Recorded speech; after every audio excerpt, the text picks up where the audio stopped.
Alright, hello everyone. Welcome to the Paradiotic channel. It's been a minute. It's actually been well over a month since I last made a video, but I I wanted to watch a few movies before doing another movie diary. So I'm going to be talking about the movies I watched in the time since the last video I made. So to start out with, I saw Barbarian by Zach Kreger. Holy shit. That's that's all I really have to say about it. Like, if you've seen Barbarian, you know that it is a brutal, brutal movie. Uh, Never mind the fact that the title was it didn't actually describe the monster of the movie, but rather it was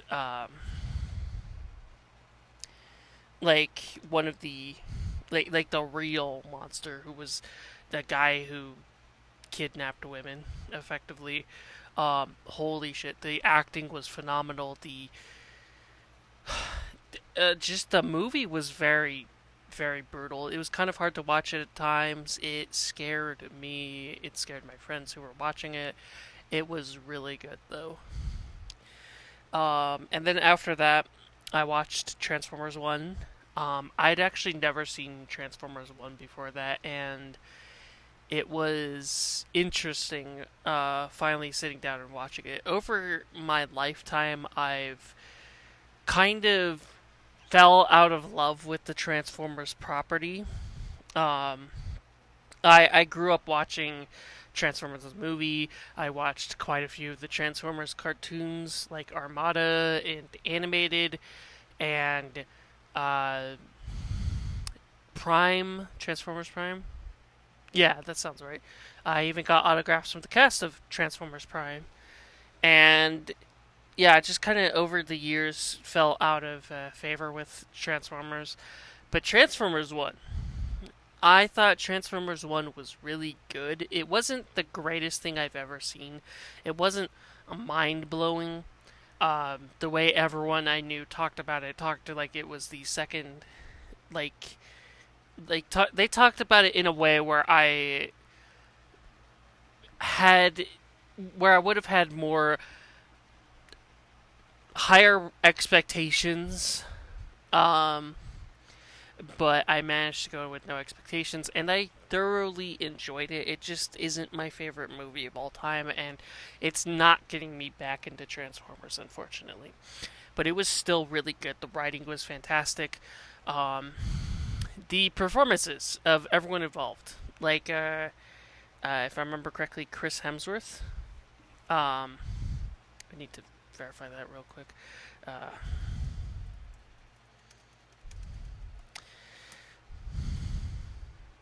yeah, Chris Hemsworth, Steve Buscemi, Brian Tyree Henry. He in particular was really good as Megatron. Um, Scarlett Johansson. Wait, Scarlett Johansson? That's crazy. Um, but yeah, the performances were all fantastic, especially considering that it was an animated movie with a celebrity cast. Um, Usually that doesn't go down too well, but in this case it went down phenomenally. And then after that was Redline. Now I'd already seen Redline before, but I wanted to rewatch it, and it was amazing. Again, I was originally actually supposed to watch it in a theater with my girlfriend, but we had to cancel plans, and we ended up just watching it online. And yeah, Redline is still absolutely phenomenal. It is possibly the best animated movie of all time, if I'm going to be honest. Um, just everything about it, the writing, the performances, the animation. The animation is just absolutely crazy. Um, it's no wonder it took, like, I think it was 7 years to make, because they wanted to hand animate it frame by frame, which, yeah, you could tell in the final product. It looks absolutely insane. After that, I put Twin Peaks because I did finish the Twin Peaks TV show, and or at least the original series, and I don't foresee any other point in time where I'm going to get a chance to talk about this. Twin Peaks is truly something else. I'd already seen season 1 before, but I had to rewatch it. And finally watched season 2. Season 1 is phenomenal. The performances are really good. The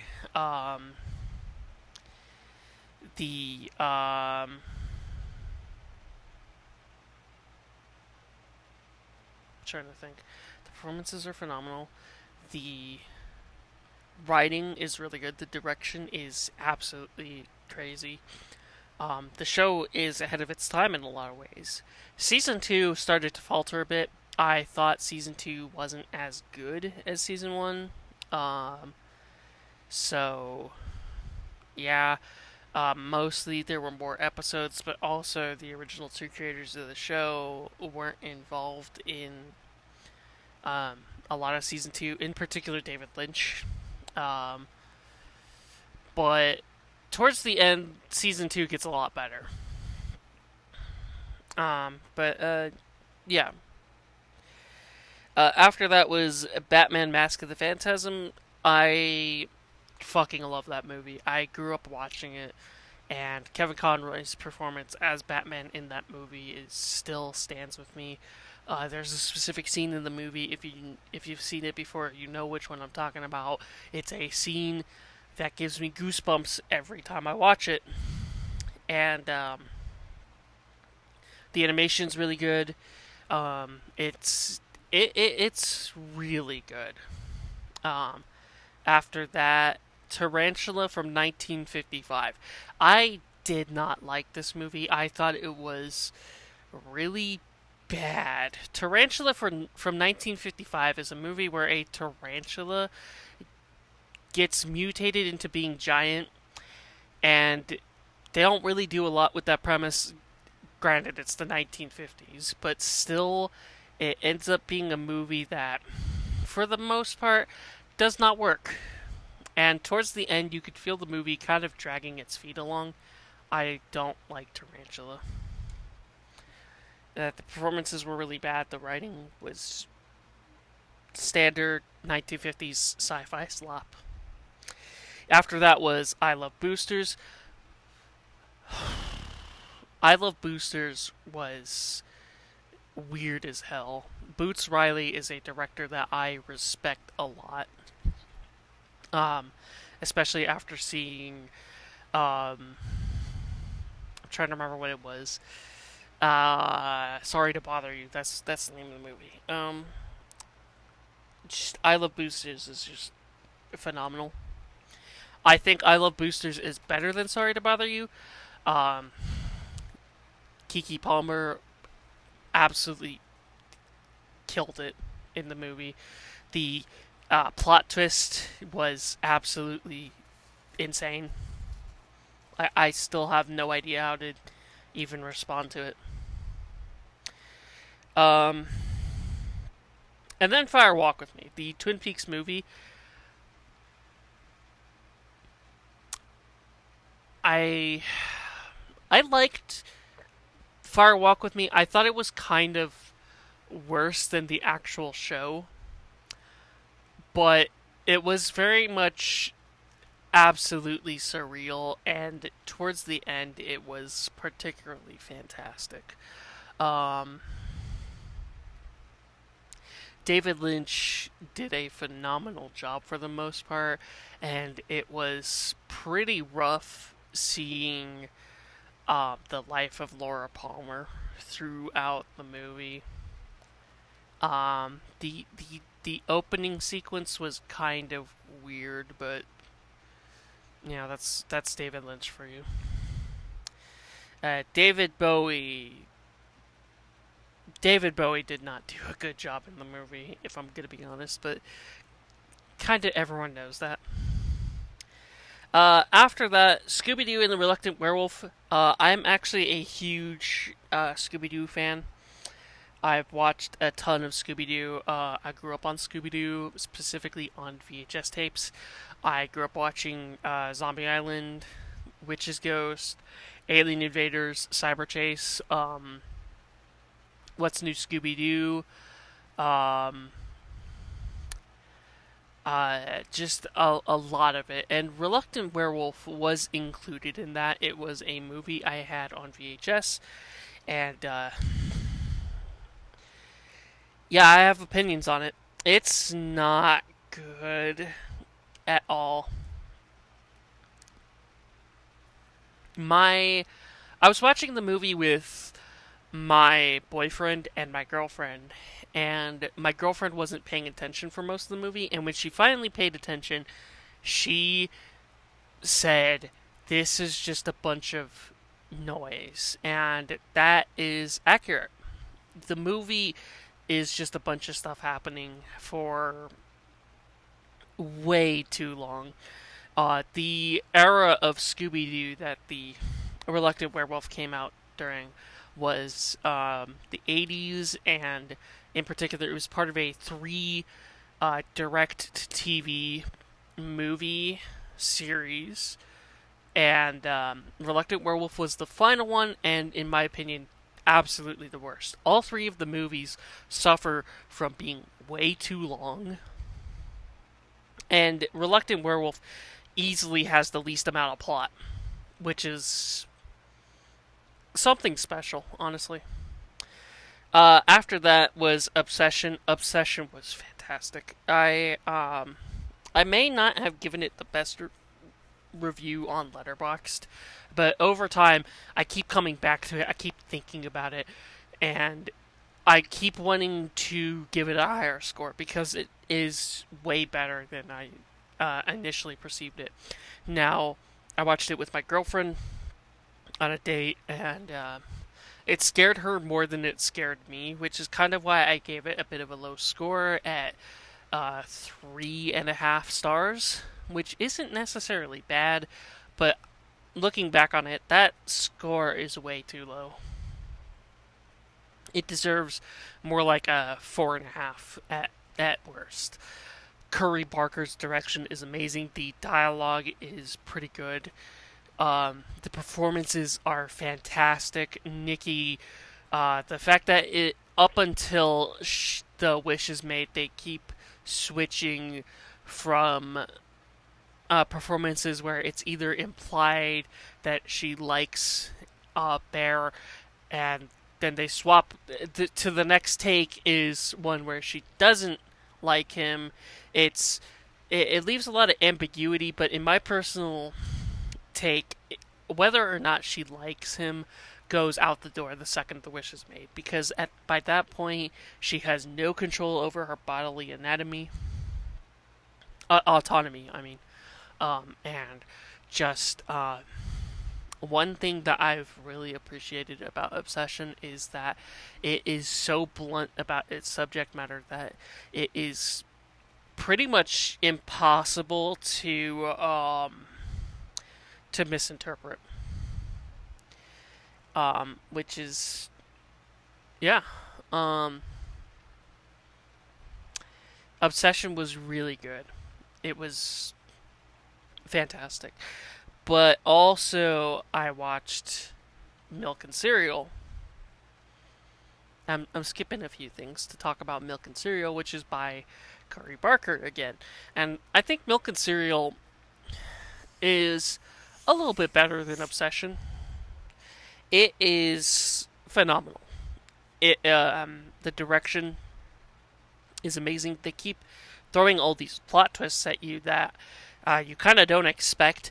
It's not really scary, similarly to Obsession, but just it doesn't have to be scary to be good. It is absolutely a phenomenal movie, and it can be watched for free. That's also kind of short for a movie, which I kind of appreciate that. Anyways, after that, it was the Bubsy cartoon pilot. Um,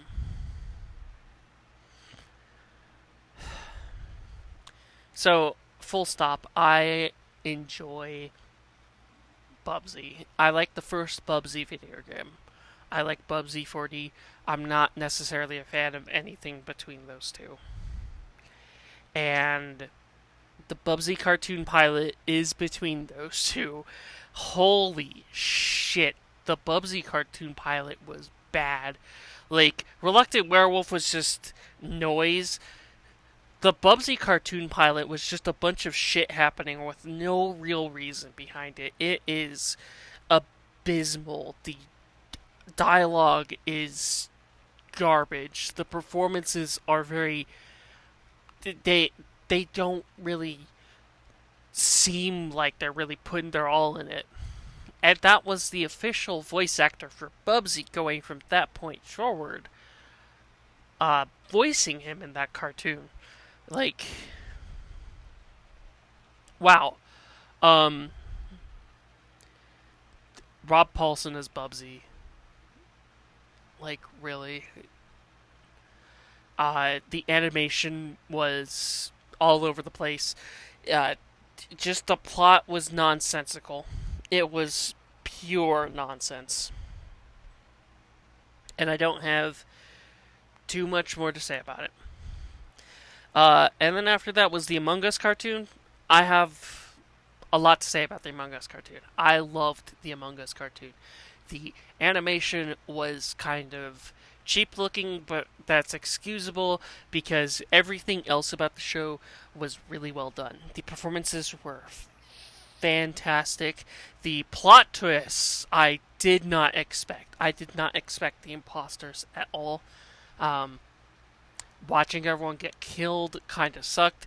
I would say that Among Us is probably one of my favorite pieces of media of the year. It was just that good. The creator of Infinity Train did not need to go this hard. After that was Send Help. Send Help was interesting. It was Sam Raimi's first horror movie in quite some time, and also it was really good. It was like I really don't know how to say this, but Send Help was like just an insane movie. Everything about it, the direction, the acting, the performances, the writing, the tenseness of everything that was happening. It became clear watching it that Sam Raimi had not lost what made him a special director in the first place. This movie was so Sam Raimi that it could not be mistaken for anyone else's movie. It was phenomenal. Also, if I seem like I'm going like pretty fast throughout this video, it's because like in the end, some of these things I want to talk about in their own video, and I also don't have a lot to say about others, but also I am trying to keep the video concise. So next up, Scooby-Doo and the Ghoul School. This is a movie that I have nostalgia for. It's a movie a lot of people have nostalgia for. It is considered to be the best of the three 80s Scooby-Doo direct-to-TV movies. And in my personal opinion, that doesn't save it from being bad. I'm sorry, everyone. I grew up watching this movie a lot, along with its other two siblings, Boo Brothers, and Reluctant Werewolf. Ghoul School, I still feel, is the best of the three, but holy shit, man. It goes on for way too long. And it's a shame, because let me put it this way. Ghoul School has an interesting premise. It starts off with Shaggy going to a all-girls school to be a gym teacher. Nothing wrong with that premise. It turns out the girls are all ghouls. Nothing wrong with that premise. He has to get over him and Scooby have to get over their fear of monsters. Nothing wrong with that premise. Scrappy-Doo. He's utilized the least in Ghoul School of the three movies, but he's still in it. He raps, and it's a bad time. Scrappy-Doo ruins the movie for the most part, but then there's also the second half of the movie.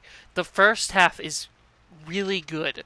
Watching Shaggy get over his fear of monsters to help the female ghouls beat a human all boys team, it's kind of heartwarming. It's really good. It's executed well for the most part. But then the second half of the movie kicks in after the tournament, and it is not good. It is really, really bad. Basically, they introduce a new monster, and this new monster is actually secretly evil. Now, granted, she had been in the movie up until this point, but very, very little screen time.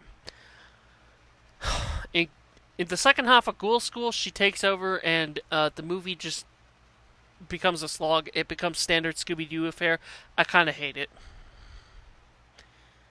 It's not good.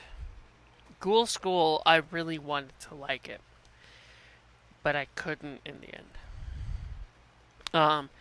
After that was Rocky Horror Picture Show. I grew up with a family who liked the Rocky Horror Picture Show, and at the time, I didn't really like it. Now, though, I am almost 30 years old, and I enjoy it quite a bit. I I initially watched it with my girlfriend present, but she didn't really pay attention to it, which is perfectly fair. And then after that, I watched it with my boyfriend, and yeah, I had a really good time watching it. There's a lot to be said about the movie, and in particular, the people who made it. But in terms of like the actual movie, I think it is really good. It's a lot of fun. Tim Curry does an absolutely fantastic performance. He does the best performance of the whole movie. Susan Sarandon's in it, and she does a good job. I found most of the music catchy. Yeah. After that's the Amazing Digital Circus. I'm not going to talk too much about this because it's something I want to make a video on discussing my opinions on. The Amazing Digital Circus, I thought, was really good. The finale finally came out, and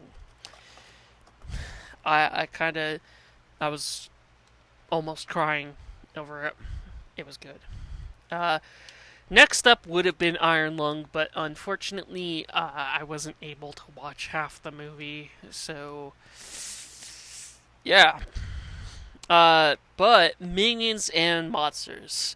I had not seen a single Despicable Me movie since the second one. I thought the first one was fine. The second one I thought was worse, and I found the Minions annoying in both movies. I did not, as a result, watch Despicable Me 3, Despicable Me 4, or Minions The Rise of Gru. But something happened with Minions and Monsters. It was getting rave reviews, and so I was curious, and I watched it with my mom, and I had a good time with it. I was shocked. Minions and Monsters was shockingly good, especially for an Illumination movie. Now, I haven't seen every Illumination movie ever. I've never seen Sing. I've never seen Despicable Me 3, 4. I've never seen the first two Minions movies. I've never seen Sing 2.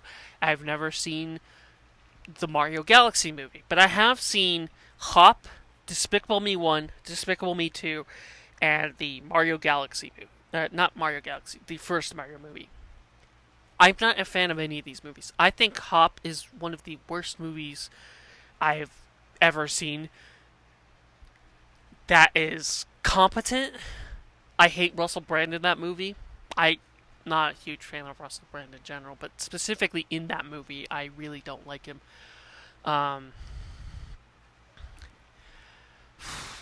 Despicable Me 1, I think it's okay. Despicable Me 2, I think is worse. And the Mario movie, I didn't care for at all.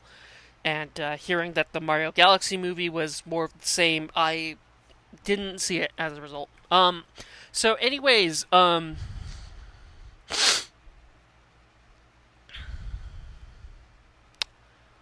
do I say this? Minions and Monsters was shockingly good. The animation, I thought, even as early as the previews, I thought it looked amazing. And then the movie started getting rave reviews. It got a 93 on Rotten Tomatoes. It's like that is astounding. And Minions and Monsters ended up being um, just a movie I was absolutely flabbergasted by. I absolutely loved it. And yeah, I loved it. Um,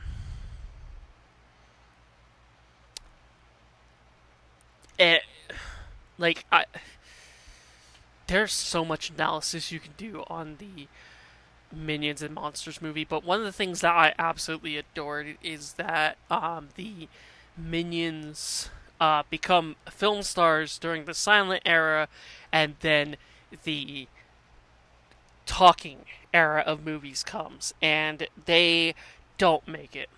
Which is a reference to what actually happened in real life when the silent era of movies came to an end as film studios started making talkies.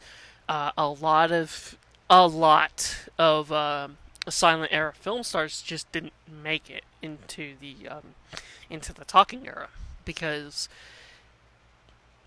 a lot of their star power was in their silent movies. You couldn't hear them talk, and movie studios felt that a lot of these stars didn't have the right voice, and so new stars had to come out, and yeah, which was a cute reference to see, and um, just it was really cool how the movie was about a minion trying to make a movie, and I'm not necessarily a fan of the minions, but I didn't mind them in the movie.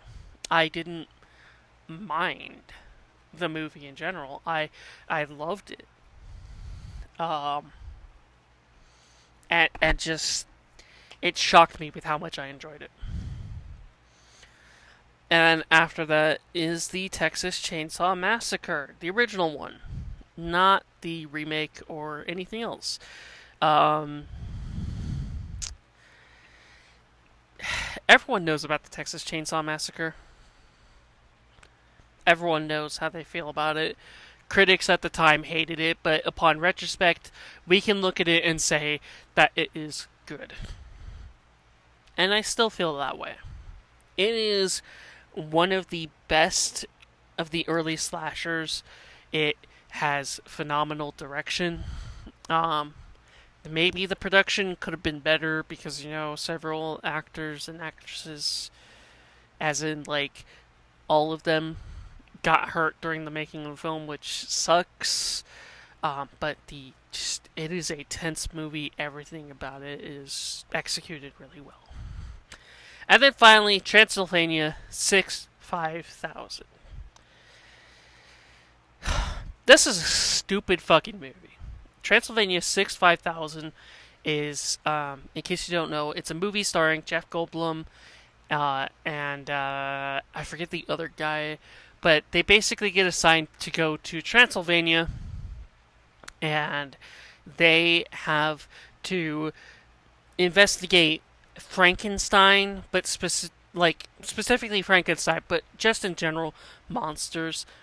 It's a really stupid premise, and the movie is really, really dumb. The movie does a lot with the concept, in particular making the monsters real in the end, but in a way where you're kind of just sitting there watching it. It's a movie that you're going to either love or hate. You're going to either love it because of how stupid it is, or hate it because of how stupid it is. I personally love it. And that is the conclusion of my movie diary. Yeah.